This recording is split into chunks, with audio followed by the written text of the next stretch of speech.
and welcome back to the YouTube channel for Catch. My name is Sam and I'm the founder and lead coach here at Catch. Unshakable confidence is the key to getting everything that you want in life and dating. So on this channel we help you to build that unshakable confidence and become the most unstoppable version of you. If you want to work with us in any way, all that information is in the description box below. And that includes one-to-one coaching, email coaching, our digital workbooks, and a free to enter competition that we're running at the moment to help build a movement around unshakable confidence. So today we're going to be talking about why is modern dating so difficult? Why does it seem that modern dating is so much harder than it used to be, and what can we do to change that and take dating from nerve-wracking and a painful, arduous process for some into an enjoyable add to our lives and something that helps us learn more about ourselves and others and find the right partner or partners for us. And we're going to go through things that we see internally within individuals that we work with and society as a whole. And we're based in the UK, so and although we work with clients globally, the observations that we have, of course, are going to be skewed by the content and the type of clients that we work with, so bear that in mind. So the first thing that we see that makes modern dating very difficult for people is the uncertainty that comes with dating. And what's interesting is that there's always been a level of uncertainty in dating. Whenever that has occurred in life, it's never been something that is secure or we know exactly what's going to happen. However, what we've noticed is a number of clients see dating as more elusive or difficult or out of their control compared to other areas of life, such as education, work, career, or even friendships. And therefore, dating seems to be the one area where people feel like they're putting effort in to meet someone and into developing themselves and aren't necessarily seeing a direct correlation to the output that they want or the outcomes that they want. And the uncertainty can bring up emotional challenges, vulnerabilities, insecurities, and often we experience situations in our dating life that reflect very deep emotional wounds, such as potential abandonment or emotional availability from childhood, or old patterns that we've seen. Often we have clients with patterns between relationships that seem to keep reappearing. And so not only is there this uncertainty, but we are faced with the same challenges again and again until we heal those parts of ourselves or deliberately change how we're showing up or our perceptions in a way that creates a different outcome. And that can be extremely frustrating for people when dating. And this is exacerbated by, in modern life, it's very easy to distract ourselves, disassociate, go online and flick through content on TikTok or Instagram for hours. And when these difficult emotions come up, in previous generations, we would have to process those emotions and work through those feelings and throw ourselves into our friendships or our family or hobbies to distract ourselves or to process those emotions. But now what we see in a lot of people is that they're facing this uncertainty, it's touching on their deepest insecurities, they're noticing a pattern, but instead of leaning into those feelings and allowing them to release so that they can heal from those prior wounds, we just try and move on straight away. And that's also encouraged by some coaches, work hard, don't let things get to you, don't let things distract you, hustle culture, especially to some dating coaches aimed at men. A lot of the messaging is very unhealthy and says don't allow yourself to get sucked into those emotions, just carry on, throw yourself into work, etc., rather than processing it. And the longer we ignore difficult feelings or difficult experiences, the more power they have over us. Because subconsciously what we're telling ourselves is, I don't trust myself enough, or I am not ready to face this fear or face this difficult emotion, therefore I'm going to run from it. And then it makes us more scared to address it, becomes bigger and bigger in our minds until we don't know how to deal with those emotions. So what is the solution for that uncertainty? Well, firstly, it's building our confidence, and that's what this whole channel is for. Building that unshakable confidence so that you know your self-worth, you know your value, you know what you stand for and who you are, regardless of what's going on in life and any difficulties that you face. And building that trust in yourself, others, and the world around you, so that you can have positive beliefs and assumptions that people want to date you, they already like you, that they want things to progress, that healthy relationships are a normal and natural part of your life, that you deserve to have a healthy and fulfilling relationship, or the kind of dating life that you want. Perhaps you just want to casually date, but knowing that you deserve that. And so we'll link a few videos down below that deep dive into how to build your belief, how to normalize positive experiences and release old emotions if you've had negative experiences in different areas of life in the past. And the second thing we need to do is be able to process those emotions and find emotional safety within ourselves. Because when we distract ourselves, when we go online and flick through social media to avoid difficult emotions, it's because we're trying to find safety. So much of our behaviour as humans is to find perceived safety. And that's why we can also be attracted to unhealthy dynamics or people who we know are not what we need or what we want. And we've done another video deep diving on, why do people choose differently to what they want? So we'll link that down below. Is because our nervous system starts to expect or subconsciously seeks out something familiar, even if it's not what we want. So we can subconsciously be attracted to emotionally unavailable partners because we've had emotionally unavailable parents or caregivers in the past. And so that feels familiar, even if we know consciously it's not what we want. So what we need to be able to do is regulate our emotions, regulate our nervous system, give ourselves the time and the space to process difficult emotions. You have to feel them to work through them. And until you feel them and work through them, you will not be able to get through that pattern, break through that pattern and get a different outcome. So start to build a routine around meditation, yoga, exercise, just spending time sitting in silence, observing your thoughts and perhaps journaling them out. Any practice that will help you feel into those emotions, build that trust within yourself that you can handle those emotions, perhaps even seek therapy if that would be helpful, and start to work through some of those difficult things in the past and why you might have attracted or entertained or engaged in certain behaviours, or how you ended up in certain situations and how you can change them in the past, but change them in the future, because that's what will help you build that self-trust, help you overcome some of those fears and build that trust and confidence in yourself. And by having a regulated nervous system and regulating our emotions, you can then also take a step back, look at a situation more neutrally and decide consciously, okay, this is the outcome I want that healthy, fulfilling relationship.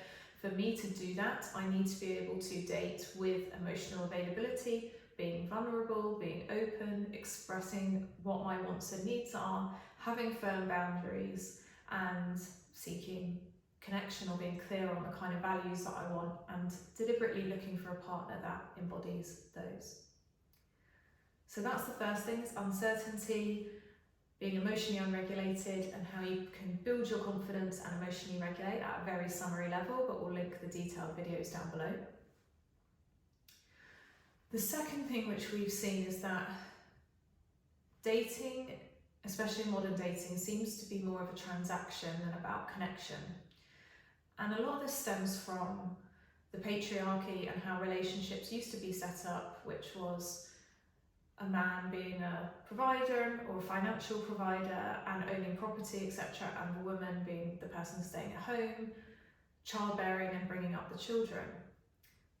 And there's still some remnants of that in society where people are looking for almost this exchange of someone brings home the money and somebody creates and looks after the children. So it's almost this money for physicality exchange, which isn't the healthiest way to look at dating. Yes, you can have a preference for the dynamic, but I see a lot online of people saying, you know, what do you bring to the table? What do you bring to the table? And expectations around how much is spent on a first date or an early dating, or how quickly people should be progressing physical intimacy, and having these rules around that and preaching those to other people, which is based on their own perception of what's valuable or not valuable. And also when we talk about top tier men and women, right, or high value men and women, we did another video on this because you don't talk about high value or top tier friend or top tier family members. We just look for connection and enjoying our time together and that mutual exchange of love and affection and care in different ways. Whereas as soon as we get into dating, there seems to be all of this conversation about high value, low value, dating marketplace, what, you know, how, if someone's top tier because of their height or their income, etc. And it's all very transactional. And what seems to have been lost, and I think this has been exacerbated by social media, I think what's been lost is that most people are looking for a partner or partners to spend their life with. And that requires aligned values, emotional availability, common interests, and a connection.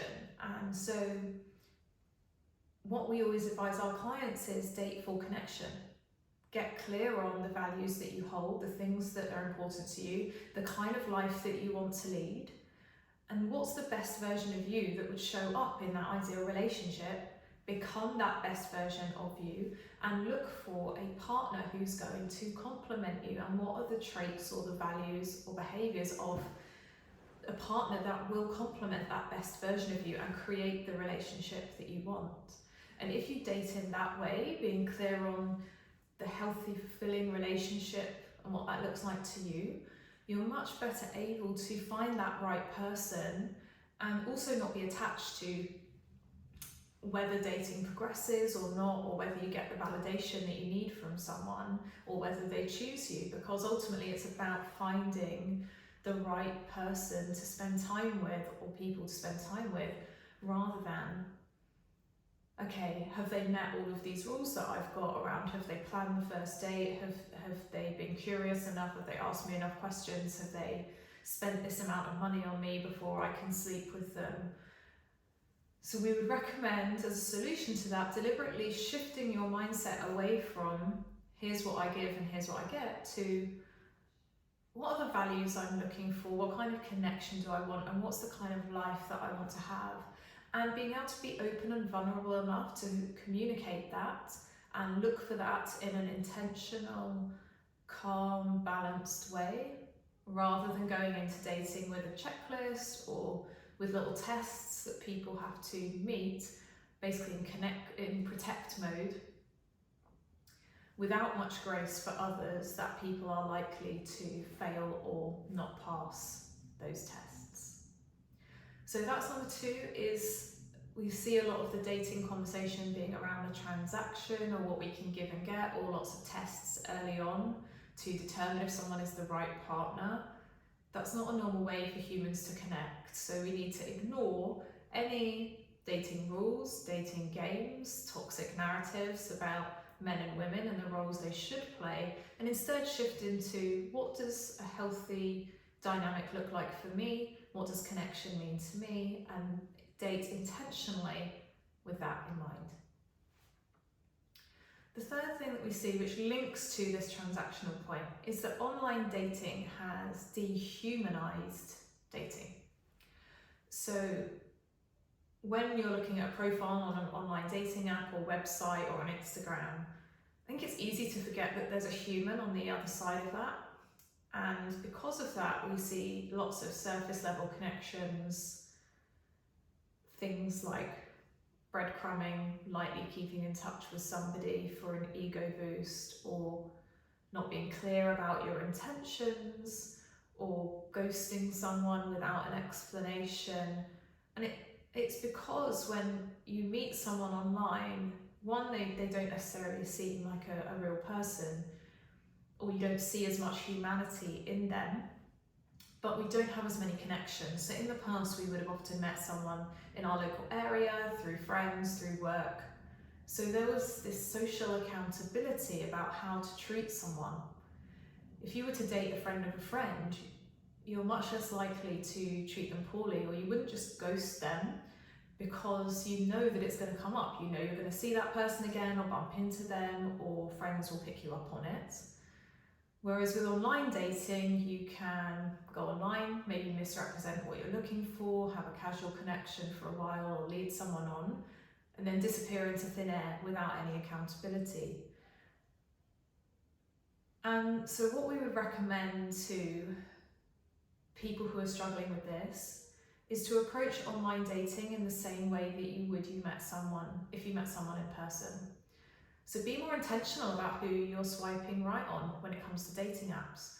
Look at their profile. Are you aligned in terms of what you want out of life? Do you resonate with not just are they good looking, but do you resonate with what's in their prompts? And be more open on your profile about what you're looking for. We know we've spoken to some people who are nervous to say what they're really looking for. And not just in terms of a relationship status, if they want something long term, but the traits they're looking for, or their religion, because they don't want to put anyone off. But ultimately, that's just going to end up with us interacting with more people who aren't suited to us. So we would encourage people to be more open on their dating app, show more of your quirky side and your hobbies and interests, because you will then naturally attract people who are aligned with that. And you'll enjoy dating much more because of that. And again, it's more about connection than a transaction, because you're being intentional. And again, really think about, how am I treating this person, or how am I being treated? And is that the kind of treatment that I want, or how I want to treat others? So if you're keeping in touch with people on message just because it makes you feel good, it might make you feel good in the moment, but it won't make you feel good long term. So again, what are the values that you hold? How would you like to be treated? How do you want to treat others? And stick to those. And really think about how to bring the humanity back into your dating. So how can you communicate open and honestly about what it is that you want, about how you're feeling, and give people the chance to step up or express what they're looking for. Lead by example. And you'll see a much healthier dynamic build between people. And yes, you might have less of a roster in the short term, but your dating life will be much more fulfilling and stable in the long term. And linked to this is, if you go online and you look at online dating advice, and any of that dating advice belittles men or women, or non-binary or transgender people, talks negatively about groups as a whole, or pushes a narrative that doesn't sit right with you. So for example, we've seen dating advice saying, women don't know what they want, they will always pick the toxic person, so act like a toxic person, or use men for money and dates and test them in all these ways before you date them. If you see any of these narratives, you have to block them out, because these are the kind of toxic narratives that make dating transactional, make dating not enjoyable, and exacerbate some of the issues that we're seeing in dating and take the humanity out of it. So be a leader in your own life and take control of the narrative, and ignore any of that advice that feels negative or limiting, or can give you a certain narrative about dating and how it's hopeless, because that's all adding fuel to the fire. And the final piece that we think is making modern dating more difficult is that 50 years ago, 70 years ago, there was a very specific dynamic for how relationships worked, at least in middle class families and above, whereby the man was the leader of the household, even though the woman was often running the household. The man would be the financial provider and the woman would do everything inside the home. That's a very simplistic view on it. However, we are going to do another video called There's No Such Thing as Traditional Relationships, and we're going to dive into the fact that women have always worked, but often their work has not been paid. So we're going to explore that in another video, but as an aside, the perception is that 50 to 70 years ago, there was this very fixed dynamic about how relationships worked. However, that's changed over the last few decades, and women are now earning their own money and raising their consciousness to expand into all areas of life and all different traits and their unique expression as individuals. And men are starting to do that as well. And there's a lot of men that I see online who say, we're not valued for who we are, we're just valued for what we can provide. And there are women still looking for a provider and men still looking for traditional women to the extent of that word. But there's also a lot of people looking for an equal partnership where both couples are working, or they take turns working and they have a more equitable split at home and in terms of child rearing. And there's all other combinations as well. Polyamorous relationships are becoming more popular, ethical non-monogamy is becoming more popular. And so we have all these permutations of what a relationship can look like. However, there's still this societal conditioning, especially based on where you grow up, about kind of steering you towards a traditional relationship or a more modern type of relationship.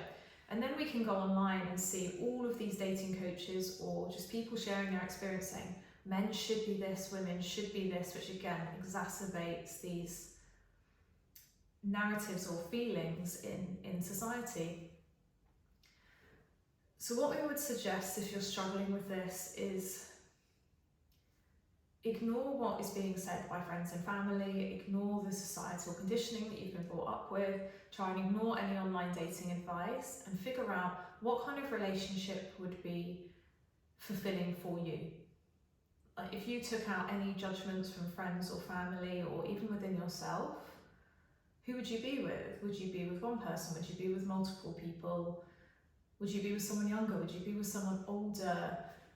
What would that look like? Like, what do you want for your life? And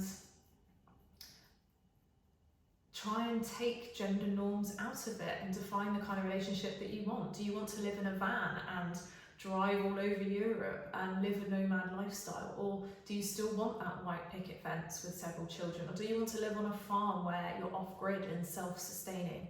There is every kind of relationship in the world. However, when we speak to friends or family with a limited perspective, or we go online and look at dating advice, there's all of these toxic narratives about, as I say, how men and women in relationships should be, when in reality, often those people are trying to sell something, they're trying to control people, or they're not happy in their own lives, so they're trying to influence others to change, to have the kind of world around them that they want to see, and be in control of that rather than letting people honour what works for them. And that can also instill a lot of fear in people. So we have some clients that come to us who are, say, women who feel very trapped and restricted because they want to initiate with men, but they're told, you can't do that because that means you won't be in your feminine energy, and men don't like to be chased, they're hunters, they like to do the chasing. Or men wanting to initiate but being scared about rejection and Me Too, or so many other things that we see where people feel scared because of the advice that they're seeing online, or they really want this type of relationship dynamic, such as multiple partners or non-monogamy, and they're too scared to ask for it. And so what I would say to you is, again, tune out the noise, get clear on what you want, and then go after that because you deserve it. And if you and your partner or partners are happy with what, and you're all consenting to what you're engaging with, then no one else should have a say. So in summary, for all of that, 2 final points.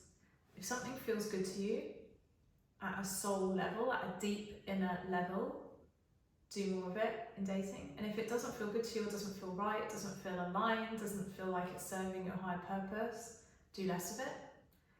Because if you can trust your intuition, your gut, and follow what you truly want, your dating life is going to get a lot smoother. If you can just let go of the handlebars and see where life takes you a little bit. Tune out the noise of other people's opinions and prioritise what you want and believe that you can have it.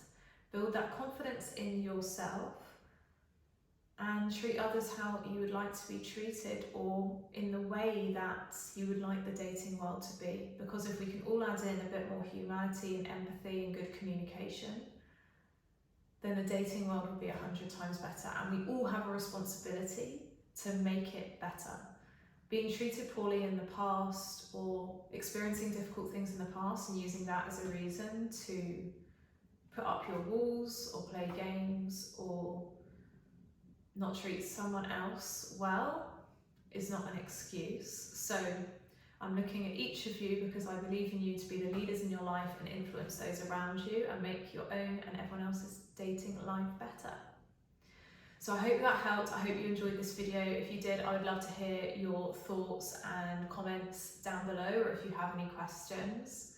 And we've got a few more exciting videos coming up in the next few weeks on body language secrets, so how to know if somebody is attracted to you, how to be able to receive love, so open yourself up to being vulnerable and receiving love and create those healthy dynamics, and a few other exciting topics as well. Depending when you're seeing this, I hope you've had a wonderful holiday period, a great Hanukkah, Christmas, New Year, and see you soon. Take care, bye.